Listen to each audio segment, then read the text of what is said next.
Let me start by saying I want to convey my deepest sympathies to those that have lost loved ones to the coronavirus.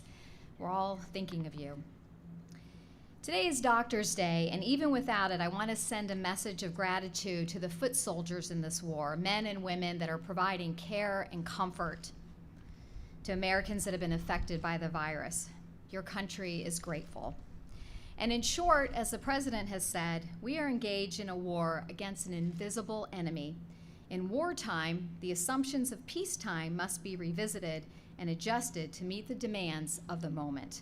And so under the President's leadership, CMS is waiving a wide and unprecedented range of regulatory requirements. Now, many healthcare systems won't need these waivers, and they shouldn't use them if they don't need them, but the flexibilities are there. In a time of crisis, regulations shouldn't stand in the way of patient care.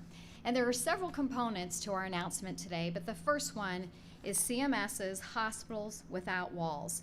And this is going to allow hospital systems to create new treatment sites outside of their facility to expand capacity and be able to safely separate patients that are infected with the coronavirus and those that are not. Now, FEMA is doing incredible work setting up temporary hospitals in New York and other areas. But under these waivers, we are empowering local communities to complement and augment the work of FEMA and allowing hospital systems to tap into the capacity that already exists in their communities, making use of dorms and hotels or gymnasiums, and allowing the main hospital to focus on those that need the most intensive care. There are surgery centers out there today that are delaying elective surgeries, and they may have excess capacity that could be devoted to hospital-like care. And we are also making changes to the Medicare program to facilitate testing. So some people that need a coronavirus test can't leave their home, or patients that are in a nursing home, and now we will pay for labs to go out to these locations and perform testing. And we're also expanding the workforce. We are taking action today to relax some of our regulations to allow hospitals to increase their workforce. And we're allowing a broad range of flexibilities so that we can let healthcare workers operate at the top of their license.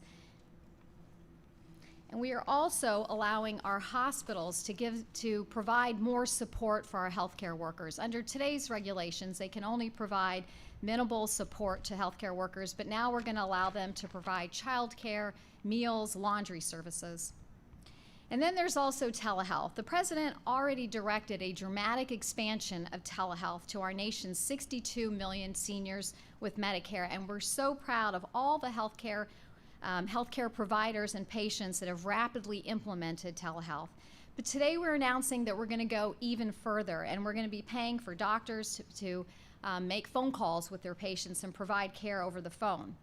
And we're getting rid of long-standing barriers to telehealth in the Medicare program, allowing emergency rooms to use telehealth and eliminating requirements that some visits be provided face-to-face. And I also want to mention that on Saturday, the President directed CMS to offer advance payments for healthcare providers that are experiencing cash flow problems. We know that many providers are complying with our recommendations to delay non-essential elective surgeries, and they shouldn't be penalized for doing the right thing.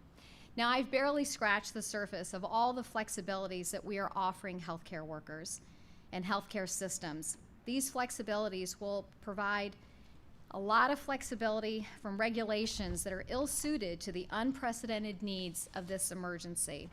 And doctors and nurses and other healthcare professionals that are working long hours and sacrificing times with their families and risking their lives will have the flexibility that they need to confront the needs of the coronavirus pandemic. And there are many heroes in this war, but I want to take an opportunity to thank the team at CMS. These folks have worked day and night.